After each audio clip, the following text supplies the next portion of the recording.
Hi guys, welcome. I hope you can hear me. We're just making a short technical check while the attendees are still joining us. You can raise your hand within the tool. If you guys can hear me, could you please just raise the hand for a sec so we know everything works out fine. Okay, great. I can see the hands. Just great. Then I'll hand over to Julie. All right. Hey guys, thank you so much for listening in with us today. I just want to start off with apologizing for not having our cameras on today. I cannot for the life of me make my Mac cooperate with GoToWebinar. So I'm just super relieved that my microphone is actually working at this point. Just want to start off by saying that if you guys have any questions throughout the presentation, then please just post them in the questions sections here in GoToWebinar, and we'll do our best to get back to those at the end. So, my name is Julie here. I work as an analyst and dabble in all things CRO here at Elkjøp Nordic. And today here with me, I have two awesome people from Dynamic Yield and Factfinder joining in. So Anastasiia, would you like to share a few words about yourself? Sure. Thank you, Julie. My name is Anastasiia, and I'm a customer success manager at Dynamic Yield. I am with Dynamic Yield for almost 2 years, working across 8 countries, and majority of my accounts belong to the electronics industry. That's why I was honored to be assigned to Elkjøp, one of my favorite customers now. And just a couple of words about Dynamic Yield. So Dynamic Yield is an omni-channel personalization platform that actually consists of 2 parts. On one part, we absorb all the data, then we segment it, and then we act upon it through different channels and different modules. So we're going to talk about it later. Basically, Julie will talk about it. Thank you, Arthur. Hi guys, my name is Artur. I'm the Customer Success Director here at Factfinder. I hope you guys know what Factfinder is doing. If not so, Factfinder is the leading on-site search tool within Europe with a lot of merchandising possibilities, suggestions, and so on. And I'm really glad to be here in this webinar together with Julie and Anastasiia. And so Julie will show you a couple of cool stuff, what Elkjøp is doing and how it's using our tools. I'm really looking forward to it. So Julie, here we go. All right, awesome. I've added just a couple of videos throughout this presentation, and there might be a tiny bit of lagging, but hopefully it's going to be fine. So with that said, let's kick this off.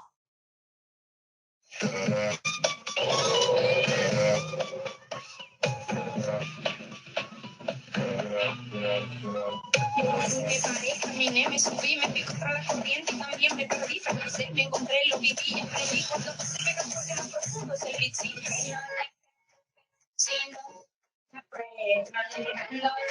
critico, solo di, soy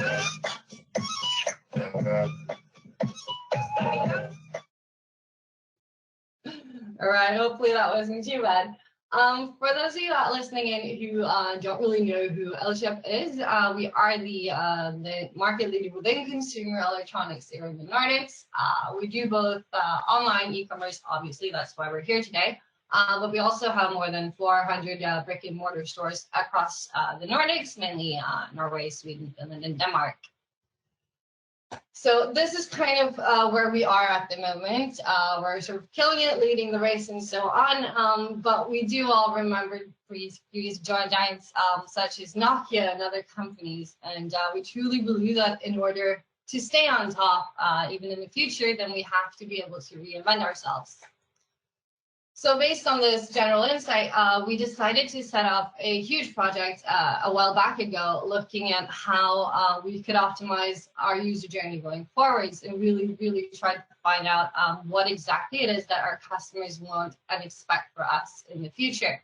So we had a whole bunch of customer interviews, spoke with our stakeholders, store staff interviews, and so on, to truly get to the core of what was expected for the ultimate shopping experience going forwards. This all resulted in what we internally kind of refer to as our holy Bible of everything CX. It's actually a book on 256 pages, mapping out pretty much every single touch point throughout the customer journey with us.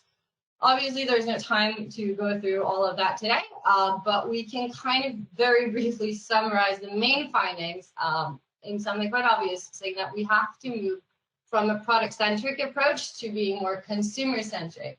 It's also super important that we stop the whole focus of dominating by size, which we've traditionally been doing, into rather leading by being relevant. So we had basically mapped out all of these like great ideas of where we wanted to go and all of the stuff that we wanted to do. But this was kind of our starting point. There were just so many technical silos, and it almost felt like our hands were tied a bit in order to kick this off. So we decided to basically just like take a huge step back and reevaluate all of the different tools and platforms that we're using and take a whole new look upon the technical stack that we have. Basically, we ended up deciding to go with dynamic yield for everything, personalization, A/B testing, product recommendations, and so on. And with Factfinder, we've actually been using them for more than 10 years now, and we've been super happy with the product in general, so it was a no-brainer for us to continue with them. What we find is that these two tools together eliminate a lot of the technical silos that we used to have before. They're super user-friendly and easy to use, which means that our time to market is basically a lot quicker than it used to be. But most importantly, we feel that we've found like the right tools that we can grow with, in the sense that there are all these super awesome API capabilities there. Meaning that if you want to do, you know, traditional client-side stuff, or if you want to do crazy server-side things, or even something that we just launched this month in Denmark, which is using Factfinder to power our new point-of-sale tools in the actual physical stores as well. So combining these two tools, it really solves for all of the aspects of product discovery throughout our customer journey. Really actually helping us help our customers find their thing. So with that said, changing out platforms and stuff is never fun. I think it's something that most people view with a touch of dread and expected chaos. But when it came to switching out from our previous tools to dynamic yield, it was actually surprisingly easy. We actually completed the whole technical implementation in just 3 weeks. Even though we had like a ton of super custom cases, DY helped us with setting these up, enabling us to just do this super smooth transition, where we basically migrated all of the different recommendations and experiences we had going from before to being served with dynamic yield without any downtime whatsoever in terms of the experience for our customers. With Factfinder as well, we're now starting to upgrade to what we call the next generation Factfinder, which is even more powerful than the platform we've been using for now. And we're actually running this now in Denmark in the stores. And we'll be looking at implementing this all over the websites as well going forwards. With that said, times are definitely changing now, as we all know, and the online experience is more important than ever. Numbers from Factfinder show that the market trends overall is that the revenue has actually declined during the Corona season, or whatever you should call it, but traffic has increased in general to almost Black Friday levels. But for us, it's actually looking quite different. While our traffic is not at Black Friday levels, it has actually increased with about 50% compared to last year. But as you can see from the graph here, our revenue on the other hand has actually just skyrocketed. So during the first 5 weeks of the lockdown, our online sales have actually doubled, and we've seen a 24% growth overall. And we can't really, get away with saying that this is just because we're awesome. We've been super lucky, definitely being able to keep most of our stores open as usual, and already having started this transition phase with improving our customer journey. Also, obviously, being within consumer electronics, a lot of people are, as you all know, working from home these days, which meant that we actually saw this just insane increase in sales of everything home office related. We actually saw, I think, a 500% increase in the sales of of computers and monitors and cameras and so on. So it's been absolutely crazy times. There's like a lot of super interesting trends to look at as well of what people have been purchasing throughout the different weeks of this lockdown. But I think that could be basically a whole talk in itself, so I'm not going to dive too much into that. So with that said, we've also done like a couple of new concepts after this happened. So I think one of the first things that we looked into doing was to implement what we call like drive-through collected store, where you can now order your products online and then actually pick them up in the parking lot outside our stores without actually having to leave your car at all. We also just completely threw everything up in the air and managed in some crazy way to implement contactless payment in all our stores in less than 24 hours since after the lockdown started. And there's also this super cool thing that we call live shopping, where you can basically start a session with someone in the stores through our websites, where the store people, can walk around in the shop and show you the different products and really talk you through helping you find the right product for you while you're comfortable resting in, I don't know, your couch or in your bed or wherever you want to be. So enough about our backstory there. I think it's time for us to kind of jump into some of the cool things that we're doing with Dynamic Yield and Factfinder instead. So first of all, I just kind of want to start with this little quote here from an Amazon customer that I just absolutely love. Goes like this: "Dear Amazon, I bought a toilet seat because I needed one. Necessity, not desire. I do not collect them. I'm not a toilet seat hoarder. Addict, sorry. No matter how temptingly you email me, I'm not going to think, oh, go on then, just one more toilet seat. I'll treat myself." The cool thing with this one just shows that it's super easy often to just throw recommendations out there based on what people have previously bought and so on. But if you really, really want to be relevant and ensure that people are actually exposed to the right products for them, then you have to look at your data, put it in the right context, and just add like a touch of human logic to this as well to ensure that you're actually doing something that makes sense for your customers. So that said, I'm going to pass the microphone over to Anastasiia, who will be talking a little bit about the value of recommendations in general. Thank you, Julie. So the recommendations lie at the very core of the presentation program, as the main challenge of the recommendations is to filter out from thousands, and if we talk about Elkjøp, even millions of different items, to those that are the most relevant to the customer. Another thing that we have to keep in mind is that across the user journey, through the website, the intention can change. So beginning from the browsing website mode, at the beginning on the home page, and then to product discoverability, and then at the end we are in cart. When he or she is in cart, we have to help them to complete the purchase without distracting, or even to use this opportunity to upsell or cross-sell.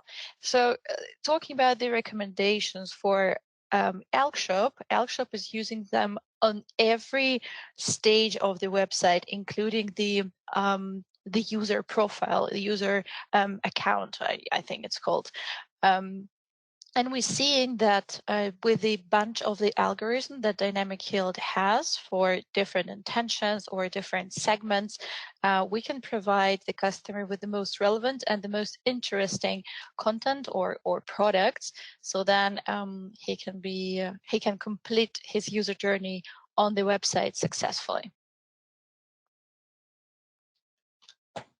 All right, cool.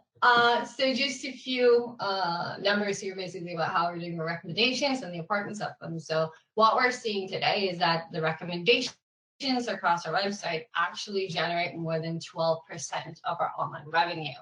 So the more specific and relevant you can be here, the better this number will basically be. We're running, as Anastasiia mentioned, a ton of different strategies across our website. And I think the interesting thing is that the most successful recommendations are actually the quite simple but personalized recommendations that we do just on the homepage. So you don't have to go completely crazy to get some cool results. You're even just doing like a simple thing such as recently viewed or recommendations based on or the customer's affinities for instance, brand or categories and so on, are actually resulting in a 12.4 uplift in revenue just there. But we're not only here to talk about just product recommendations today. With the whole shift that we're seeing today from the physical stores to the online sales, is basically there's this huge need to focus on added value services.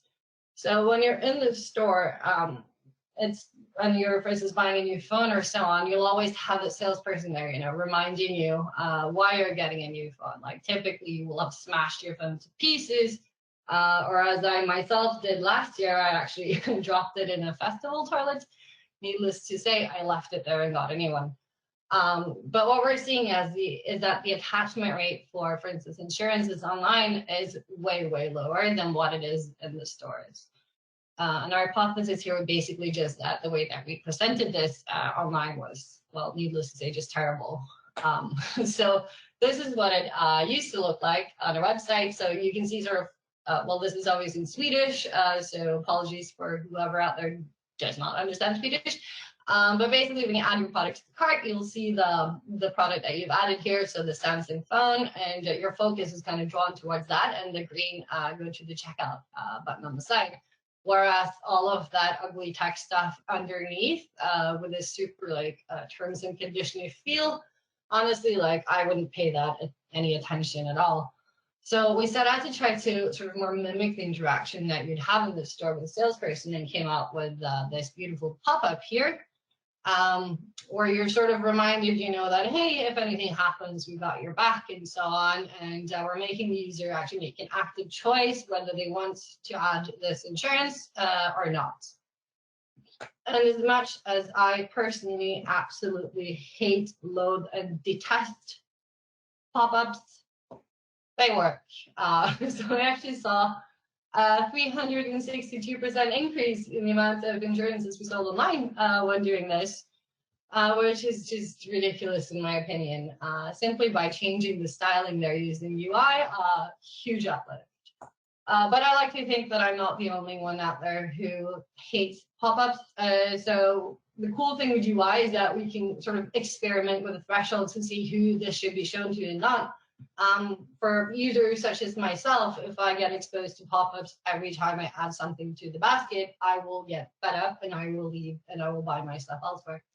So the cool thing that we can do is use event tracking to see, for instance, if someone has rejected the insurance 3 times over a week or in a session, or just said no once, or whatever we can basically think of, we can set these up as audiences and make sure that they do not get exposed to these pop-ups again. And then we can, of course, A/B test this and evaluate all of the different thresholds so that we ensure that the message is shown to the people it's relevant for, and for the ones who it sort of functions as a distracting element, it won't be shown at all. All right, so the next case that I wanted to talk to you about is how we have used a combination of UI and Factfinder to personalize the navigation on mobile.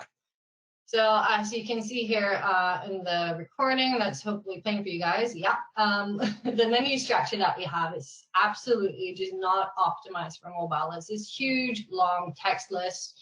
And it's difficult, to find what you want. You have to read through a ton of stuff and then click, and then there's another huge list, and it's just not very friendly at all. So our hypothesis here was super simple. If we could simplify this in some way, the conversion rate would hopefully increase. So what we're doing is, as you can see here, I'm just clicking a bunch of different products, and every time I view a product, my affinity score for that product category will be recalculated. And so the more products I browse, the higher my affinity would be for this. And then when I open the menu here now, you can see that there's this little your preferred categories thing added. There we go. With these short links to the categories that I have interacted with a lot. Just making it a lot easier for people to actually find what they're looking for again. So what we saw was this was a 7.6 drop in menu clicks, because now it takes a lot less clicks to get to what you're actually interested in.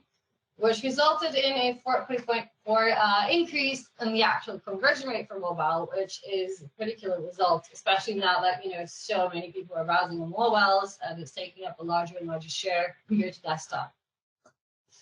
Another thing that we're looking at, again, combining sort of Factfinder and dynamic yield, was how to optimize filters for mobile. Because again, as you can see here, the filters on mobile is just like this huge list. So you click like apply filters, and then you see just this long thing, and it's complicated to just, you know, navigate and see exactly what you want. So we figured that if we could optimize this again, then the conversion rate would be higher. And we already know from before that users who actually interact with the filters are actually 10% more likely to convert than others. So what we did is basically just to start out as an A/B test, we grabbed like I think the 7 or 8 or so most used filters for each category. And we applied them here above like the green button that says filter your product selection. We added them with images and a text, so that it's super easy for you to see, you know, what this filter thingy actually does. And the results were pretty cool. First of all, the bounce rate dropped because people could see what was expected from there and the possibilities on the site. And a insane 78% increase in the filter usage, which is actually quite huge. And also, obviously, again, conversion rate had a super positive impact based on this. So 5.67% increase there, which is a huge win for us. All right, last thing I want to go through with you guys today is looking at search itself. So we know for a fact that looking at our data that people who use site search are actually 3 times more likely to convert than users who do not. This makes sense, as people who are actively searching for products are obviously in a different stage of the buying process than, you know, people who are just in and randomly browsing, making it even more important to serve the right results for those users. And what we're displaying here on the side, you know, with the suggestions appearing below, is what we call search as you type.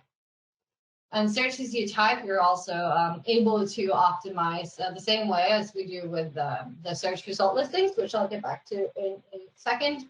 The cool thing is that we see with the search as you type selections and the people who use those, by optimizing this, we've actually seen that people who use this now have a 33% higher conversion rate again than the people who just type something and hit enter. Cool things with this as well is that it also works with we call it misspellings. So that, for instance, here I had a case where I typed Apple instead of Apple, but it recognizes this as typo and automatically just suggests Apple products instead. So looking at what we call after search optimization, Factfinder has this super cool feature where it will basically optimize this for us, which is absolutely brilliant. Seeing as we have, I think, more than 48,000 products online, for us to manually sit there and update like the rankings for these and what keywords to match everything and so on would be an absolute nightmare, to be honest. So what Factfinder does is that it basically measures the click-through rates for products for the different keywords and also the cart additions and purchases and so on, and it will calculate this and then automatically boost this product next time someone searches for the same phrase. This is super cool as well, like for products which change with seasonality and for words that can have multiple meanings. I tried to think of a good English example, but I just couldn't. So you just have to bear with me here for a bit. But in Norwegian, the word for a heater and oven, as in, you know, kitchen oven, is actually the same. We call it ovn. So for us, trying to, you know, change this manually every time alongside with other products would be a lot of hassle. But with Factfinder, seeing as, you know, ovens or heaters, sorry, are super seasonal, you obviously buy those in the autumn and the winter, not in the summer. Factfinder will automatically pick this up and then boost the heaters when someone searches for during winter. And then again, bury them at summertime so that you get the relevant products at the right time. So with that said, I am going to pass the microphone over to Artur now, who will take you through some of the other magic that Factfinder can do. Thank you, Julie. You already mentioned it. I mean, at the end of the day, as you can see, search conversion rates are always higher than the typical normal conversion rate when just browsing through the site and looking for stuff. And we do know, that's what Julie mentioned on this slide, that most of the people don't see a lot of products. There's this common joke that if you killed somebody and you want to hide the dead body, just use Google page 3. Nobody will ever find it. And it's the same within the web shop. We did A/B tests with customers of ours, and one of my customers, he knew that the click-through rate has been dropping by approximately 10% with each and every line of his product ranking. So if you know that, it's always important to rank the products up, which are quite important for yourself. And you do have the possibilities within Factfinder to define it all by yourself, what those ranking rules shall do. It can be margin, it can be stock, it can be most sold products whatsoever. No matter what you want to do, you can put it up as a rule. And of course, there's a lot of magic behind it, a lot of AI and pretty cool stuff you can use, and you can use it quite fast. But I think it would be just too much to do a complete presentation on this one. But yeah, as Julie mentioned, this is the most important part. Just go to your customer, try to understand what he's doing, and rely on AI so the tool itself can optimize the stuff you cannot look at and not change each and every week. And this is the main part to increase conversion rates, in my opinion. All right. I think that was actually what we had prepared for you guys. So hopefully you got something out of this. Are there any questions out here? Yes, we do have the first question, and I think this is for you, Julie. In terms of managing both tools you mentioned, Factfinder and Dynamic Yield, does this require a lot of resources? No, I wouldn't say so. When it comes to Dynamic Yield, it's really up to you on what you want to achieve. So if you just kind of want to focus on doing standard product recommendations and or personalization stuff, then DY comes with like a ton of pre-made templates that you just kind of click and put out on your website, and creating the different strategies and so on are super easy as well. So once you have it implemented, I think like pretty much anyone can do it. But obviously with all thing else, like if you want to do really cool, larger changes and so on, it always helps if you have a front-end developer on your team to sort of build those more crazy changes in projects, if you follow.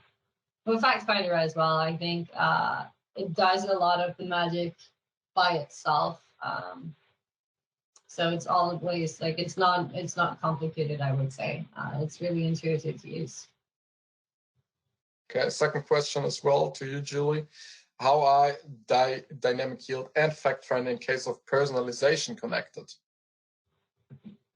Today, it's not fully connected, to be honest. What we're doing is that we are sort of taking the Factfinder results and the magic that happens there, and then we apply some smartness with Dynamic Yield on top of that. So we're doing a bunch of hacky solutions right now, to be honest. But what I'm hoping for is that Dynamic Yield and Factfinder will get married sometime in the future and to automate all of this for us. Okay. No pressure, guys.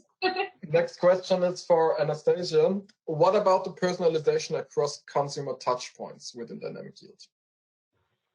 Oh, that's an excellent question. Yes, we can do it. So basically, this is the whole point of personalization, to make the user journey consistent. If the customer starts, let's say, with a mobile and then comes back, so we're using the a little bit technical, but we're using a DYID in order to kind of connect the dots and then to help the customer to continue his journey. So yes, we can do that. And yeah, this is what we're working on. And with every year and every launch, I would say we extend our possibilities when it comes, to the smooth and consistent user journey across different devices. Okay, we reached the time, but I will ask the last question I got here.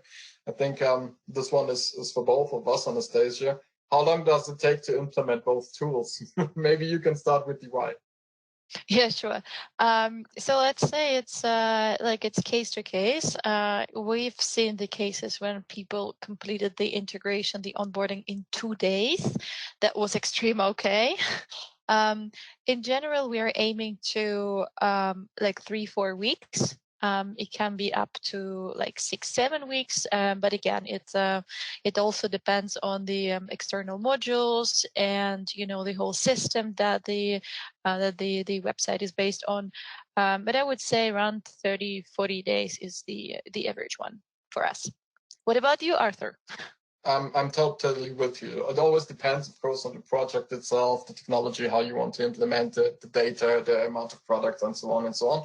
But I will say it's quite similar here at Factfinder. So you usually should say it's like around about 4 weeks up to 6 weeks, as I said, depending. Of course, we do have cases which went live within like 1 week, but this is not the usual case on this one. But yeah, depending on the project, around about 4 to 6 weeks. I have a second question for you, Anastasiia, regarding the question about the personalization I already asked. Do you have any limitations from GDPR perspective or the cookie law? So we are completely compliant, and it actually on the client side to decide where they want to run the scripts. But at the moment, all the information, all the sensitive information that we store, we are absolutely compliant anywhere. So not only in Europe, but also in California with their new legislation. So yeah, and we are working very actively, on making it not only compliant but also useful. Yeah.